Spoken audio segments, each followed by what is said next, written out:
Everyone, and welcome to the third RBST podcast. And our subject tonight is crofting for St Andrew's Day.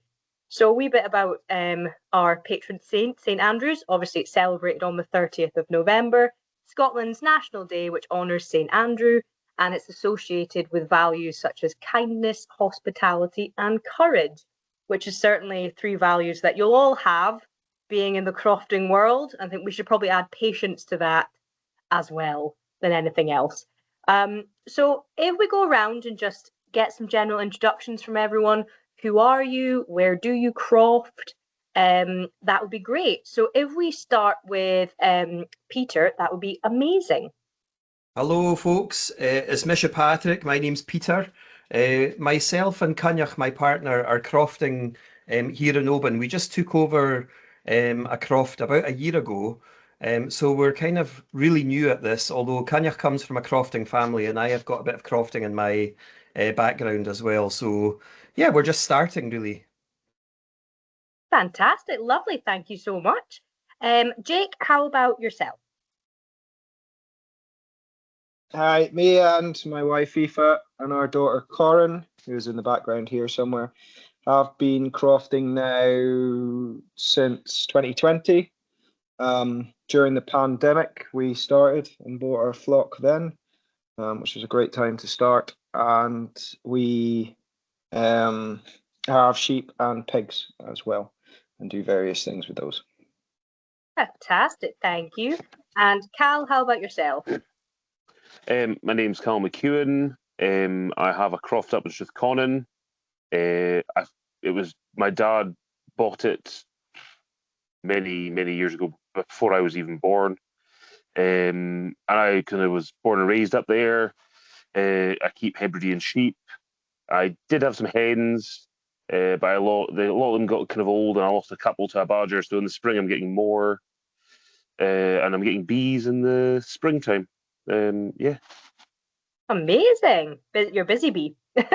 Yes. Yeah. And Helena and Luke, how about yourselves? Don't know if you want to go first. Yeah, I can do. Yeah, my name's Helena Crossland-Thompson. I'm Luke's wife. Interrupt me if you want to add anything, but we had bought our croft and moved up to the Isle of Lewis 2 years ago, so we're quite new to crofting as well. As you can tell, we're not Scottish. We moved up from Yorkshire, but we've got Icelandic sheep and hens and ducks that we keep at the moment, and lots of plans at the moment for the croft. Nothing but plans. It's always good to have plans. Always good to have them. Always great. Great. Well, thanks so much. I'll give you guys a wee bit about me. I'm not from a croft, but I am from a farm. So I am originally from Craigellachie in Speyside. My family farmed in the south side of Aberdeen for about 30 years. And then my dad reluctantly retired. And I now obviously work for the RBST as their Scotland coordinator. So I do everything that they do, just in more of a Scottish setting than anything else. So that's me. Lovely. Okay. I would love to know more about the livestock that some of you have chosen to work with, why you've got it. Obviously, you know, crofting and different native breeds kind of go hand in hand because they are hardy beasts able to withstand all the strong weather. So I know from background research a wee bit about, I've been very nosy in all your social medias and had a look at what animals you've got. I've been sleuthing today. But Peter, how about yourself then? So I know that you recently purchased some Castle Milk Murits, and what else have you got? Oh, well, we've got 5 Highland cattle. I bought them as yearlings because, to be honest, I'm a wee bit scared of them. And I decided that I would get really young ones so that I could kind of learn with them as they were growing. And their horns were about that size, but now their horns are way out here. And they're about 2/3 of the way growing. So yeah, this is our first winter with them, and it's kind of changed recently. They're a wee bit hungry. So I've been kind of learning about how much to feed them and trying to find that balance and also not let them chase me or kill me. Yeah. And it's always a plus. If you could stay alive, that would be That'd be That would be fantastic. good. But they're really nice. I'm really enjoying kind of getting to know the sway of them, and how they grow and how they work through different times in the year. And I mentioned that I had crofting in my background. My great grandfather was our kind of most recent crofter. And my granny lived here in this house with us until she passed away a couple of years ago. And we grew up always hearing about their croft. And old Cole McFarlane, my great grandfather, he had cows. So he was kind of my motivation for getting cattle, and especially Highlanders. That's him Oh, there. look. Oh, So See I the want my family face to look like resemblance. that when I'm older as well. Or maybe it does already, but and then we've got two beehives which we got from Andrew Abrahams in Colonsay, the black bees. We got them this summer, so they're doing well, and they kind of bunked down. We didn't get any honey this year, but hopefully the hive will thrive and survive the winter, and then next year we can start getting into aiming for a bit of production. And then, like you said, Alice, we just got some Castle Milk Murets. And I got a ram about 6 weeks ago, so he just went in with them 2 weeks ago now. But unfortunately, he is lame. Oh, always seems to happen at tupping time, doesn't it? They just go off their feet.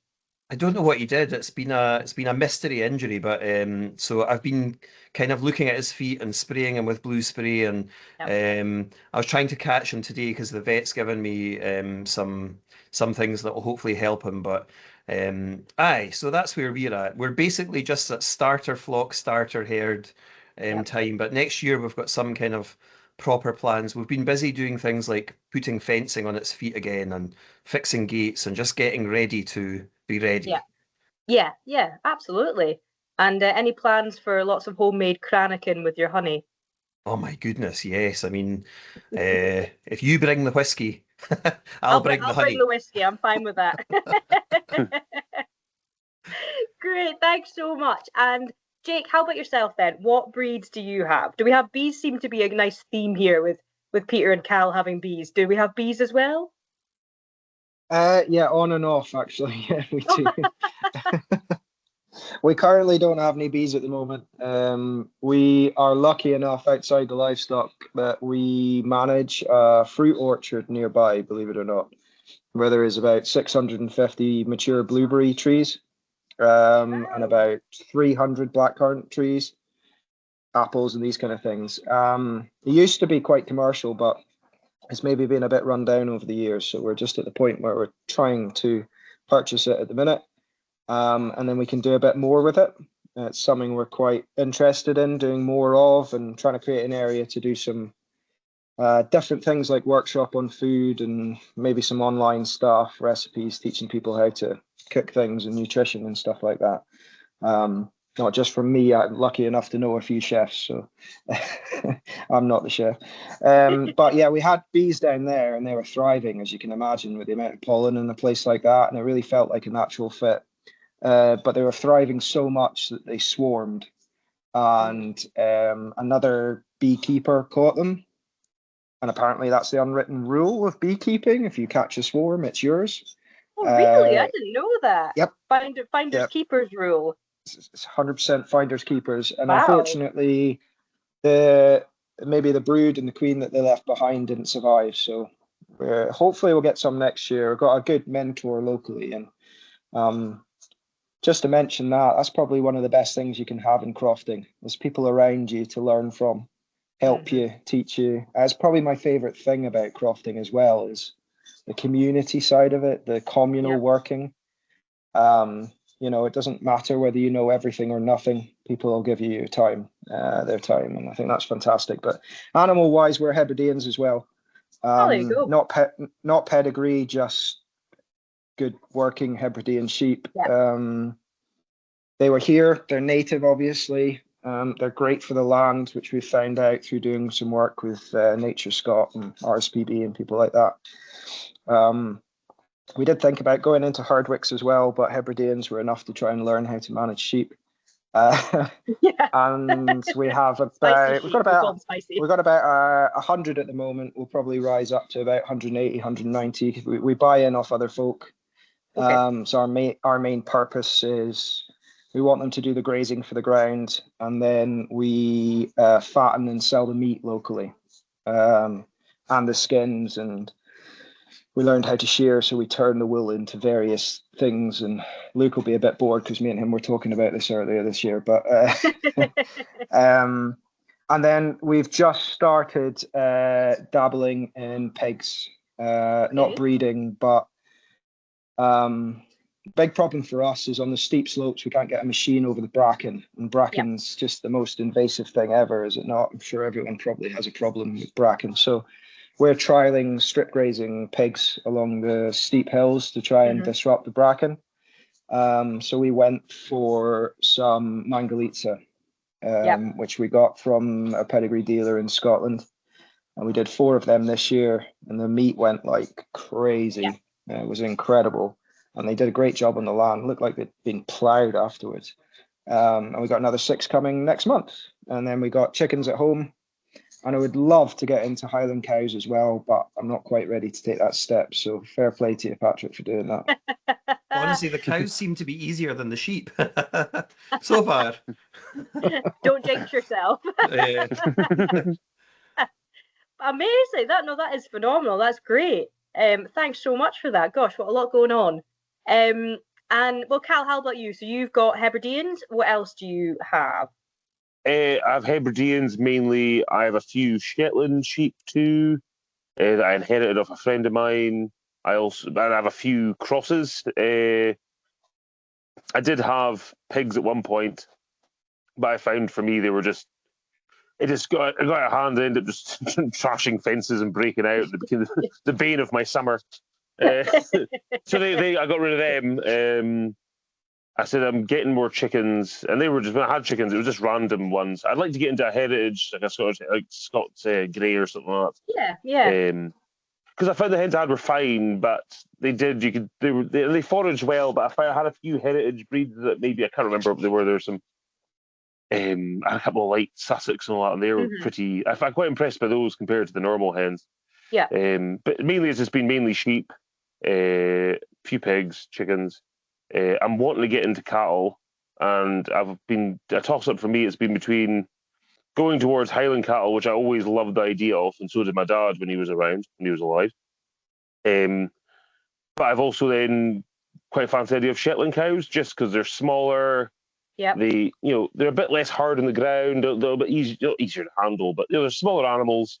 Yeah. A bit easier to transport and stuff like that. So just at one point I just was running a pretty crazy amount of sheep. I've more recently been cutting it down, but I'm planning to cut right down and then buy in some new bloodlines. Nothing particularly. I had 1 or 2 pedigrees over the years, or a little cut here and there, but it's mainly just been if I can buy off someone where they can tell me they're hardy, proper, one that suits me. And I just like the Hebrideans. They're a bit more interesting. They do well on the ground I have is pretty wet and pretty boggy. The place is riddled with old stone box drains and rubble drains everywhere that have been slowly getting fixed. And that's making a bit of a difference. But it'll never be great ground. It's basically just one step above just being heather. It's just grass. Instead of saying ground, instead of heather, you got grass. But yeah, and I'm looking forward to getting the bees as well. But it's just been mainly sheep. And then when I was younger, Dad kept a couple of Highland ponies and a Shetland pony and all that stuff, which is what I grew up with initially. Then later on, we got sheep and hens and everything else. So yeah, it's been kind of me just. I'd say anything that's low maintenance that is from here and does well on the ground. It doesn't look like it's suffering too much, eating scrub and rushes. Mm-hmm. It's a good point that you make, because I was having this discussion not long ago. It's something like, don't quote me on the figures, but it's something about between 75% or 70 and 80% of all of Scotland is classified as Elfast land, right? Least favoured area. Mm-hmm. But that's just an area of land that's not great for commercial stock, but actually native stock thrives on it. So it's not land that's not usable. It's just not suitable for commercial stock. So I'm sort of trying to turn that narrative around and say, well, actually, it's not crap land. It's just land that commercial livestock can't thrive on. I actually know of a story. Sorry, I didn't know the person directly, but someone when we first got the Hebrideans, someone I know who was big on sheepdogs and shepherding that said he had a friend somewhere up west, and he had this particular park that wasn't full-blown hill ground, it was fenced in, but he said it wasn't good for much else. So he got a load of Hebridean sheep, and I wouldn't necessarily do this myself, but what he did is he got a very small Beltex tap, and that's what he put across the Hebrideans, and he put them out in this bit of rough, gorsy, rocky ground, and just made sure they always had a feed block to go and chew on, a fish oil feed block. He said that's all I did for them all winter, and every single one of them had either a single lamb or a twin, and he was like, that was the easiest winter I've had when it came to feeding and stuff. I just left them to it, and the lambing too. He said I checked twice a day, and there was just more sheep appearing. He had very few losses as well. Yeah, that's it. Yeah, just drop them, and off they go. Yeah, it stops the lambing time delusions. I've been there many times. yes. Oh, the stress, Oh yes.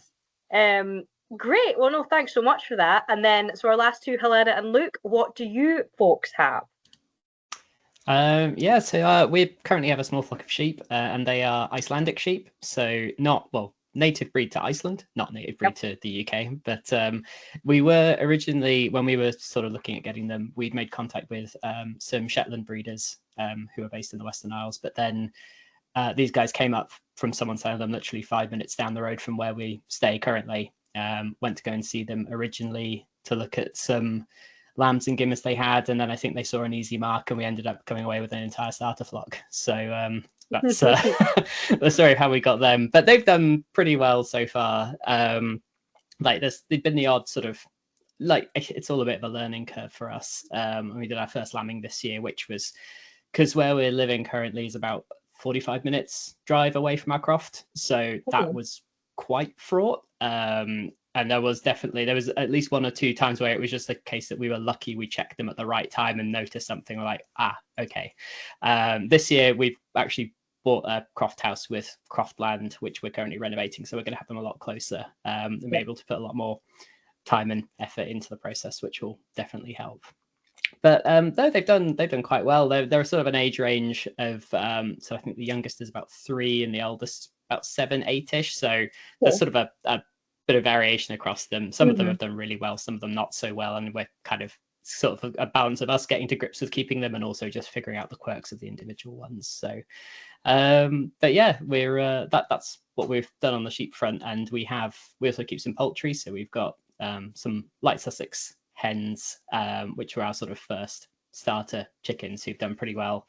And this year we hatched some Shetland chickens, which are really cool birds, very, very funky to look at. We've had a few eggs from them, but I think they've sort of come to mature at the sort of a poor time of year, so they're going straight into winter. We got hatching eggs from a farm called Green Tree Shetlands, who are in the sort of the Vale of York, and he has Shetland sheep, Shetland hens, Shetland geese, Shetland ducks. So yeah, we got. There's a theme there. yeah, they've got Shetland ponies as well. Yeah, we visited them when we lived in York, and really, really nice chap, really enthusiastic about the breeds. So yeah, we managed to get hatching eggs via post to the Isle of Lewis for the hens and some ducks. Unfortunately, ducks are a bit notoriously not so easy to hatch from eggs, and they're not as fertile generally as hen eggs. So we got a couple of Shetland duck eggs hatched, which both turned out to be drakes, of course, but they're still hanging around for the time being, and we're hoping to breed from them in the future. And our Shetland hens they're such a fun little grab bag of colours and hairdos, and we've got quite a fun little mix of birds at the moment. We've sort of rounded it out with some we have some Campbell ducks, so a mixture. We have a khaki one and then a little gang of harlequins, which are kind of like gang of harlequins. I love that. they just sort of just roam around, and they've all started laying now, and they're doing really well. So it's interesting. We found sort of keeping hens is really popular, but we found like we haven't had many issues with the hens, like a couple of bits here and there to address. But given where we are in the Isle of Lewis, being one of the wettest parts of the UK, it's kind of no surprise that the ducks have done absolutely great here. Like they will happily spend time outside in all weathers, and they just don't care. And yeah. Like you almost worry. You're like, I haven't seen you eat from the feeder for a while. Like they're such good little foragers. They just want to, as soon as you open the door, they're off. But they lay really well. So the ducks have been really fun.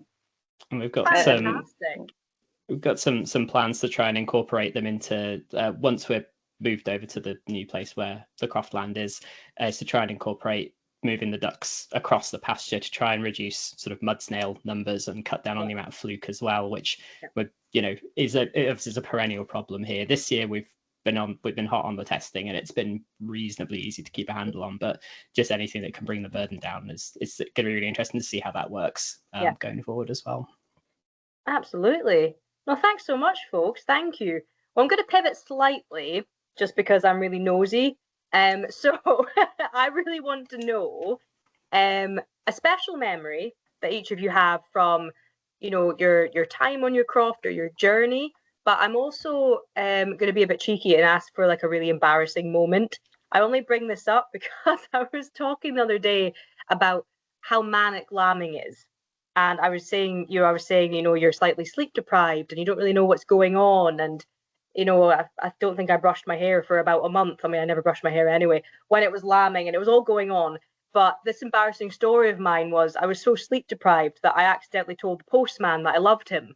And this was, it was, I don't know why, collected the letters. Okay, thanks, love you, bye. And I thought, I just told the postman I loved him. Oh, well, I never saw him again since, so I don't think he returned my love. But I would love to know a special memory and any embarrassing memories that have happened thus far on your journey.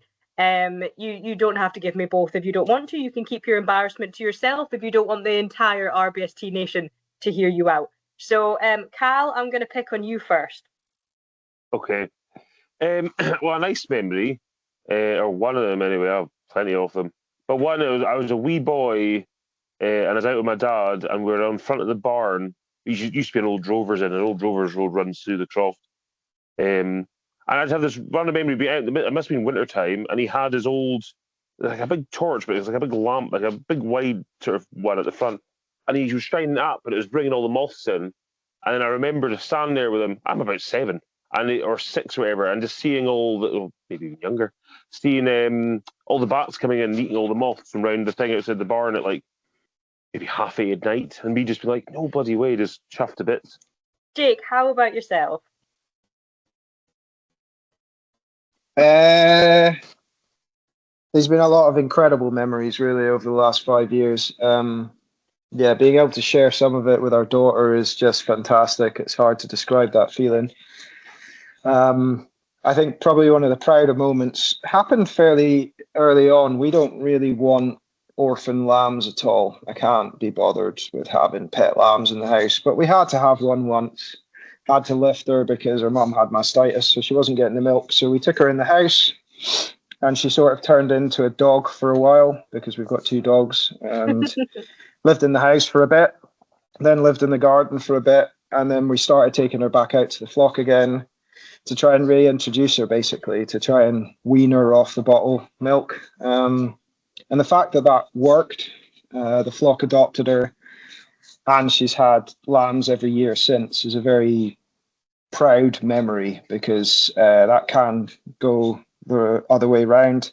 And us being pretty green to all of this, it felt good. And she's sort of turning into the matriarch of the flock now. So, oh, lovely.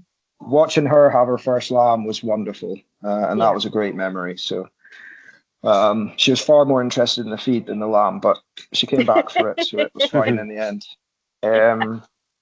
As for embarrassing moments, I don't know. Sheep have a habit of embarrassing you all the time, don't they? I've been pulled down hills by tups and bashed over fences and all sorts of things, but probably the most embarrassing one, and I think this is part of the reason why, and I'm just going to drift into safety for a minute while I wear a helmet when I'm on the quad bike. Always have since I started. I've seen too many accidents. I've had too many folk have incidents. But I think about this a lot because I remember sort of thinking as I was sliding down a tarmac road on the ice underneath my quad trailer with the quad coming behind it. I wonder what someone would think if they saw me at this moment as I'm heading backwards down a hill. As it happens, no one was watching, so it's just a story I share to embarrass myself because I was. I mean, what kind of speed are we talking? What speed did we pick up? It was.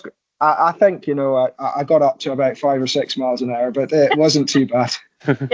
I ended up into the ditch in the end, but it's a nice humbling story I like to tell. That was me clearly trying to do too much on too steep a road and not being quite prepared, I would say. So that's probably the most embarrassing thing that sticks in my head, and I think about that quite a lot. Fantastic. And Peter, what about yourself? Oh, Jings. Well, I've actually had a bit of an embarrassing thing happening from the beginning whilst I get into the croft life, because I've had a BBC Alaba film crew following me for parts of it, and which was brilliant. Don't get me wrong; it's a huge honour to have that happening. But there's been a couple of times where I've been filming with contributors, and I got the opportunity to travel around and meet loads of different crofters all across Scotland and see what people were up to, ranging from folk growing flowers on wee crofts in Tinault to emus and big birds up in Tongue. And but one day I was over in North Uist with Patrick Morrison, who's born and bred on the family croft, and he's also really involved with the Scottish Crofting Federation. And he was kind of giving me loads of really good advice. And we were he was treating his sheep for fluke. And we were talking about sexing the lambs, and he picked one up and he asked me, "So which is this?" And I was like, "Well, that's a boy." And he was like, "No, it isn't." I was like, "Oh." And of course, there's like a camera in your face filming you, and you look like a right gleich. But it was just a jobby that was stuck to its belly, so that's what I thought it was. But anyway, there you go. Yeah. I will master that one eventually. And a really happy memory, I guess, it's a wee bit like what you were saying, Jake. Where we are, unfortunately, we're not with lots of neighbouring crofts. There is neighbouring croft land, but one of them's been planted with trees, and the folk aren't really present. It's being managed by someone else. And then I have another neighbour who's a wee bit down the road who's got some sheep and cows. But when I was growing up here in Oban, we used to go over to Kerrera to help the McGregors with their hay load coming across. And all their hay would have to be handled 3 times. And so it was everybody pulling together because it would come off the lorry onto the barge, off the barge onto a tractor trailer, and then the final one into their shed at the other end. And I remember being on the back of their tractor going across Kerrera towards their place, and there was just a rake of kids, or teenagers really. And it was just, that was great fun. And now Sheila has taken over Slatterich, the family farm there, and she's my kind of closest neighbour, and she's my community here, because if I get stuck with the cows, or if anything's going on with the sheep, then she's my first port of call, and I give her a shout and she comes and helps me, or she'll tell me advice, and that's really useful. But I kind of do wish there was a bit of a stronger crofting community around about me where I am, but not anymore. Well, maybe that will change, hopefully, as more as things develop. You never know. It's lovely for the sense of community, though, isn't it? Oh, yeah. We need new crofts in Scotland, don't we? Because there's loads of people want a croft, and it's quite hard to get a hold of one, and or it can be. So we're really lucky that we get to do this. Absolutely. I mean, I'd love a croft myself. I mean, either that or my plan is to become a Black Widow. I just don't know what's going to be easier, first of all. We'll see. You should. You can aim high, Alice. You could do both. I could do both. That's right, actually. Yeah. I mean, why am I limiting myself? Aim for the stars, you know. That's it. Yeah. I love that. I love that. Okay. Well, you've heard it here first. So if that happens, I'm going to blame you. Lovely. And then Helena and Luke, how about yourselves? I can think of the embarrassing one straight away. And this was so when we bought the croft, we sort of had that was in 2023, and we had that when it was sort of finalized, and the Crofting Commission gave us a year to sort out, sell your house and move up and that sort of thing. So we've got the croft. Oh, well, we'll go and visit and sort of see it in the flesh, like for the first time since we'd sort of been. I see Helena's face going, oh no, this story. I was trying to figure out which particular story you were going to tell, but yeah, okay. And so it's March rolls around, and we thought, oh yeah, like that's fine. The worst of like winter's over, so we can go and camp on the croft, and that'll be great. And so off we go with a like bell tent and the dog, and that sort of rock up. Massive bell tent. Yeah, rock up on the croft, pitch it up, completely ignorant of a yellow wind warning that's coming in in a few days' time. And the tent did survive. It survived quite admirably, but we sort of were introduced to everyone else in the township with a mixture of kind of curiosity of like, oh, who are these new people, mixed with this trepidation of like, well, they're obviously mental. If nothing else, it was a good talking point. But yeah, coming back from being on a trip somewhere and seeing it sort of undulating and flapping slightly above the ground held by guy ropes was a bit of an embarrassing experience. But yeah. I get that. We've stuck around. Yeah. Trial by fire of Hebridean wind. Yeah, and then for me at least, like the sort of the good things, like it's mostly just sort of been a reel of firsts. So first bit of fencing that we've put up by hand and dug in, like first lambing, first assisted lambing. And even like sort of there's like obviously the bad stuff, like you get your first lambs, but then inevitably at some point you get the first deaths, but it's all like, I don't know, it's kind of built into a sort of real whole, if that makes you can't have one without the other, and it's like you feel like you get the full experience of it. So that for me at least, that's kind of been the best bit so far. Yeah, absolutely. And Helena, do you agree, or have you got any other wee comments? Yeah, I mean, my only other embarrassing one was primarily on your behalf, double embarrassment. Was you almost vaccinating yourself? Oh yeah, that was sheep. Yeah, that was. Be very careful with syringes full of Heptavac, and definitely don't say the fatal words like, right, I'm just going to take the cap off carefully, and then immediately stab yourself in the thumb. Yeah. I've been there. I think probably if you deal with sheep, you're always going to be well vaccinated, whether you know it or not. Yeah. Thigh, thumb, hand. Yeah, this is it. After that point, because I've been doing the vaccinating, and then we were like, oh, we'll swap so that like we can both get the experience, and then Luke immediately stabs himself in the hand. So I was like, all right, well, I'll do the rest of them. Shall I? Oh yeah, you can all the sheep. Sort of fallen into the full Braveheart, which is accidentally sprayed terramycin the wrong way to my face and just covered half of it in blue. So I've done the full Mel Gibson multiple times. We seem to have settled into quite a natural rhythm of Helena does the things requiring fine manipulation, and I'm sort of the grunt work. So I'll wrangle things in a pen, and then Helena comes in with a dosing gun or a jag. Yeah. It's good team effort. That's what you need, is a good team effort. So I've actually got a terramycin story as well, quickly, just reminded me there. I remember I spent all day, I was clipping sheep, and they gave me wee like hacks at the tops of my fingernails, like wee rabbits. Yep. And there's a couple of nicks in the sheep. This happened with terramycin, this happened with purple spray, this happened with sprayable iodine. Every time it hurts. And I'll see someone with me going, oh, can you spray a cut? And I'll have my hand nearby, and it'll mist, and it'll land on all the wee hacks in my fingers. And I start going, well, great, my hand's on fire now. At least the cuts are clean. But about like, sheep, where's it? Bloody burns, it stings. You're just gonna, it gets worse. Burns. Oh, horrible! The wee hacks you get from clipping all day. You run your hands through the wool. Ooh. I know. I always used to get really bad blisters just here when I used to hand clip some of my sheep. And I don't know why. It was just always there. It just always got me. Oh, hand clipping. My dad used to clip the neighbour's sheep with the old hand shears. I just used the machine, but I wanted to do it with the old hand shears properly. Yeah. I've got his actual shears hung up on my wall. Oh, that's lovely. Yeah. Well, we never had electric shears, so Dad was like, "You've got the hand ones, or that's all you're getting."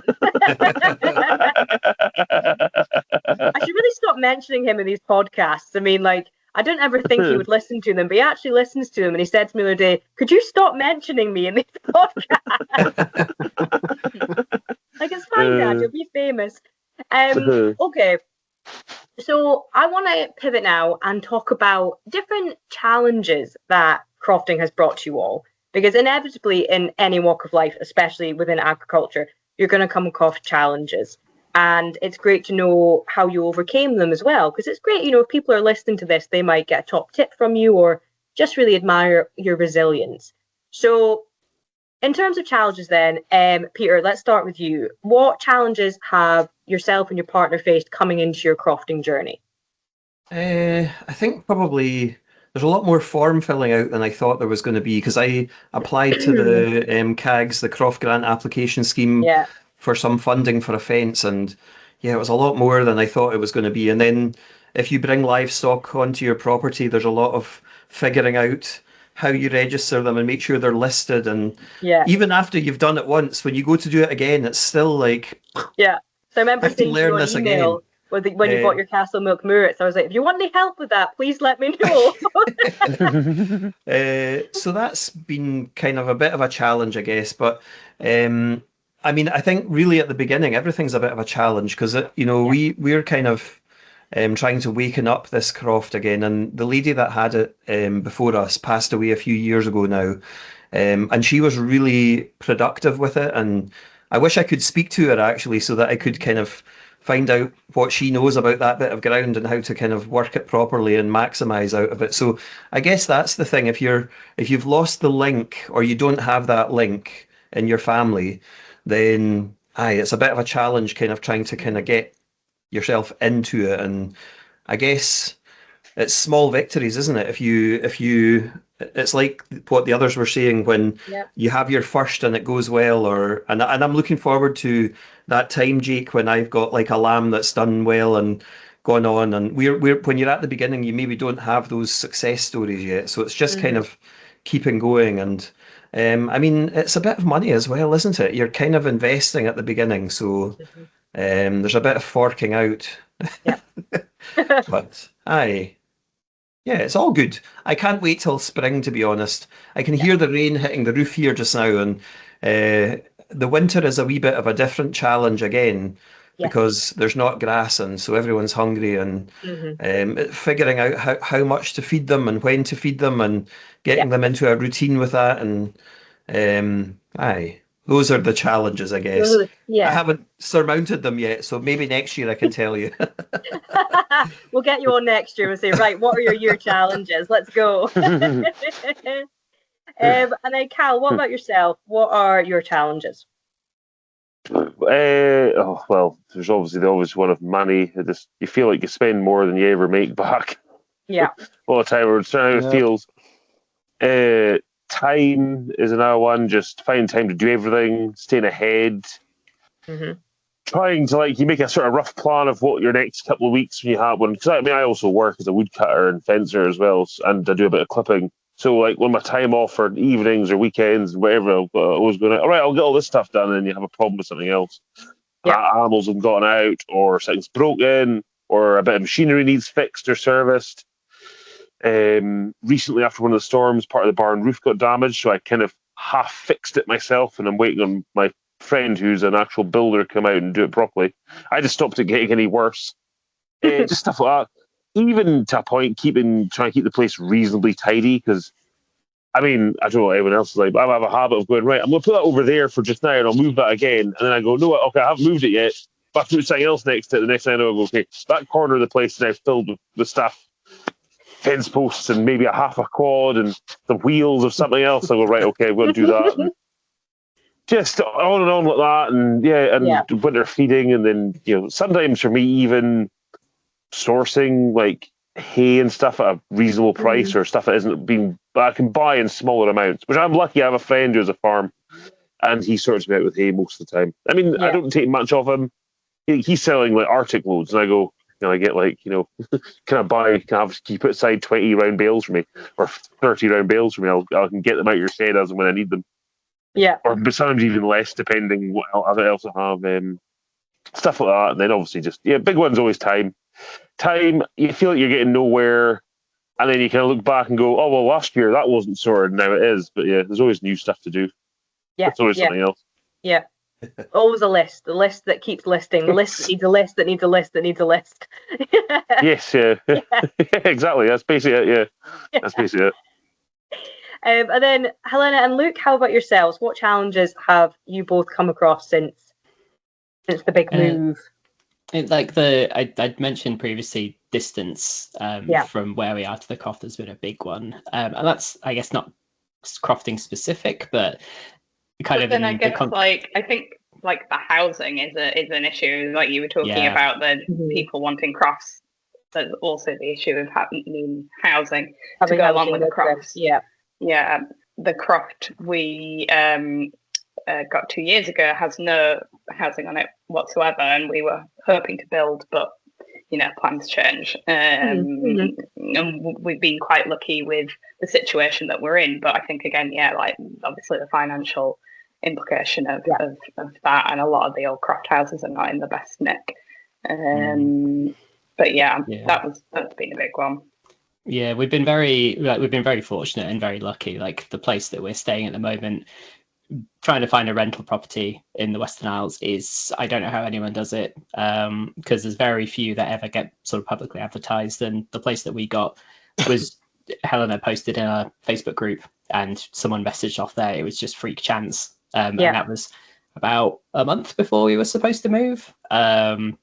So yeah, an awful lot of things have gone right for us to be here, but it's it kind of makes you aware of how precarious it can be. All it takes is just one or two things to get derailed, and then suddenly you can be in quite a sticky situation. But in terms of actual sort of crofting stuff, we've been really lucky in the croft that we have in Linchester. There's a couple of crofters there who are, I guess, sort of the only active crofters in the township. And they've been really, really welcoming. They've been really helpful. We get on with them really well, and that they've always given us some good advice and helped out with, they've helped us move fencing materials, the quad, and this sort of stuff. And it has been, is that bit of community stuff that's there, helping taking sheep for dipping to village pens and that sort of thing. So we have been really, really lucky in that regard. It's definitely a few struggles, but we've done much better out of it than that. That's it. It's always a learning opportunity, isn't it? No matter what happens, you learn from it, and then you hopefully get better in the future with different things. Jake, how about yourself then? I think the main struggles here are sometimes inactivity on crofts. I think it's difficult when you neighbour them. We've been lucky enough that we've taken a lot on, and the main reason for that is they kind of seen what we're doing, like what the crofts turn into, and they want us to graze it, and that's brilliant. I'm very grateful, but it's all seasonal grazing, so there's no security of tenure. It's a lot of risk because you can get turfed off them again, and you have to do a lot of work to try and make sure fences are secure and things like that. Some of the other stuff we struggle with, I guess, is distance to infrastructure.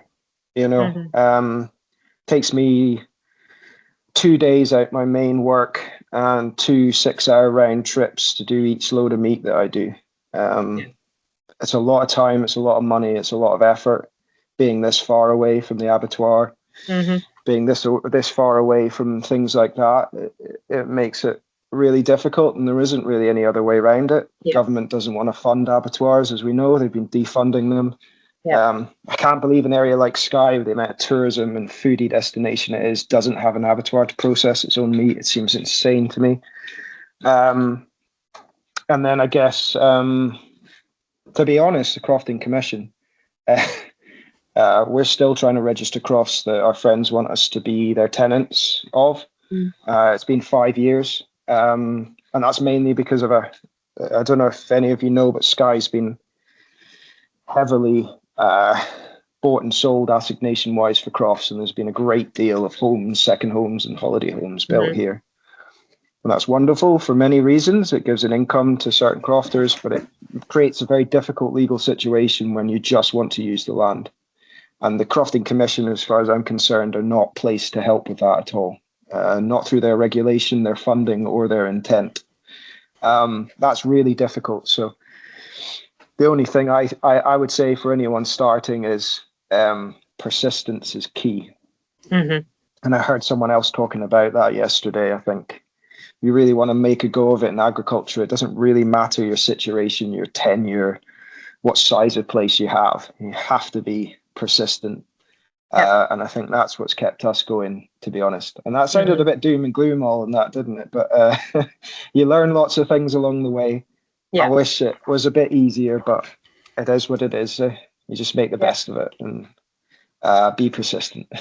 Yeah, that's a great though. It's a great message for anyone going into agriculture. I think in general, it's that persistence and it's love of the lifestyle that keeps you going. It makes the challenges worth it. It makes, you know, some of the best memories I have are just being absolutely frozen to death, carrying sheep on my shoulders with them, you know. Can't swear. I'm not allowed to swear. Pooing down my my shoulder, you know. And just thinking, this is horrible, you know, all wind burnt in my face. But that's some of my best memories because it shows it's your persistence. You do it because you love it.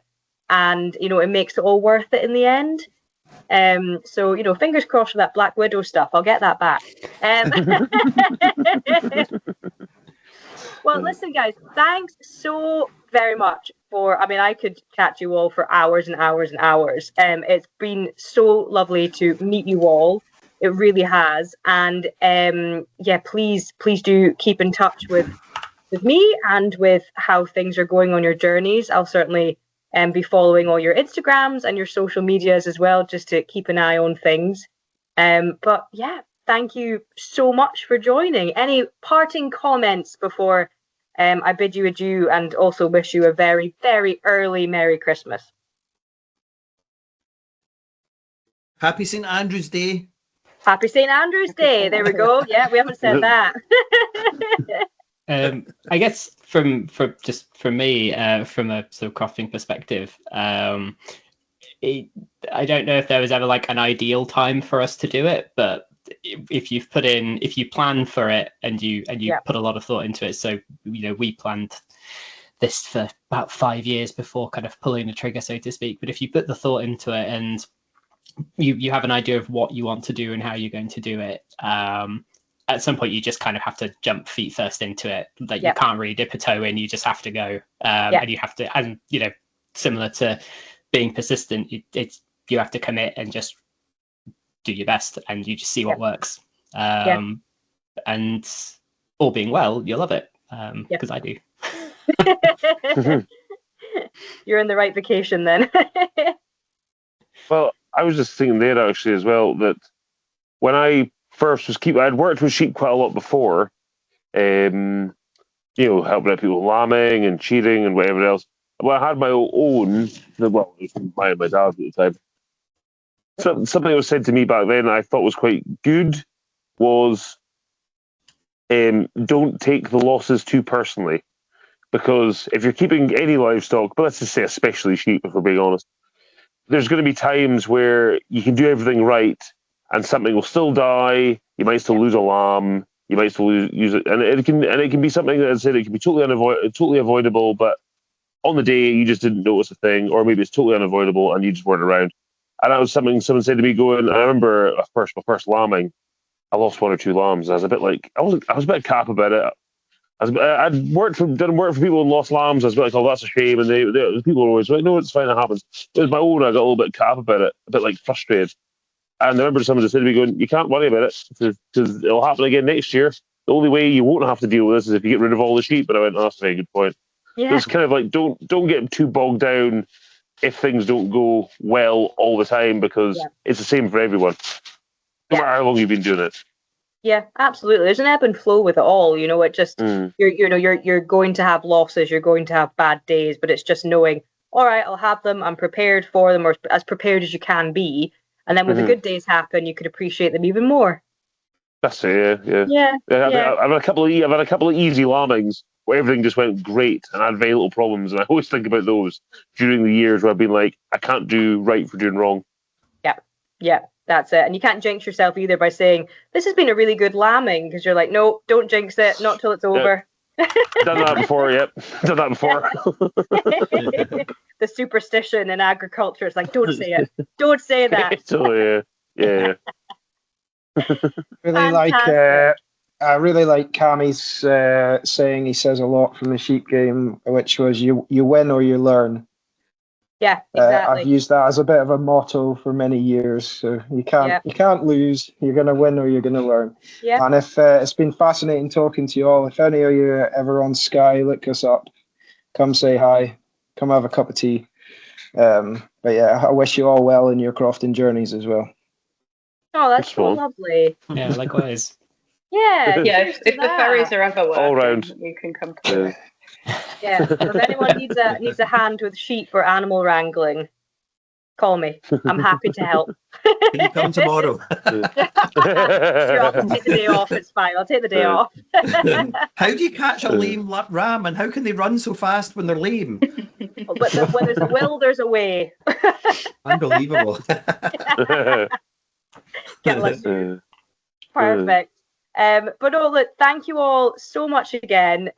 This has been absolutely fantastic, and I hope you all have a lovely evening, and happy St. Andrew's Day again when it comes out. Happy Christmas when it comes, and thank you all so much. So, thank you very much. Perfect. It's been fun. Thank you. See you later, folks. Bye. Bye. Bye. Bye.